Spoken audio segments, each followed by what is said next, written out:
வணக்கம், என்னோட நேம் வந்து ஷாமி பாக்கியா. குருசாட்டில் 4th இயர் படிக்கிறேன். இப்போ நம்ம பார்க்க போகிறது வந்து பற்றி என்னென்னா இன்குபேட்டர். கோழி அடகாக்கில் உட்காரல அப்படின்னா நம்ம வந்து இன்குபேட்டர் யூஸ் பண்ணி எக்கை வந்து நம்ம வந்து ஹேட்ச் பண்ணோம். ஸோ இது வந்துட்டு நாங்கள் ரெடி பண்ண இன்குபேட்டர். ஸோ இதுக்கு காஸ்ட் வந்துட்டு என்ன 700 to 800 ஆச்சு. இதில் வந்து 2 பல்ப் இருக்குது. ஸோ ஒன்று வந்து 60 watts. இது வந்து ஹீட் இது ஃபுல்லாமே வந்துட்டு என்ன சப்ளை பண்ணோம். இங்கே வந்து ஒரு தெர்மோஸ்டாட் வந்துட்டு என்னென்னா இருக்குது.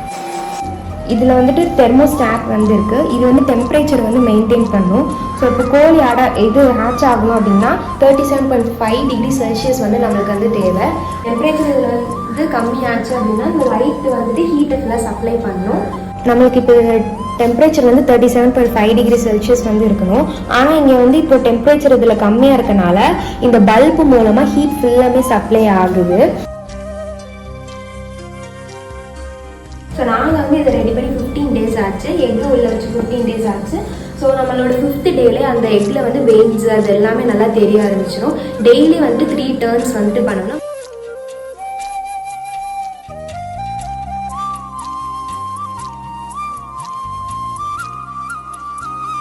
ஒன்று 2 வாரத்தில் குஞ்சு பொரிச்சிடும். நம்ம வந்து நெக்ஸ்ட் வீடியோவில்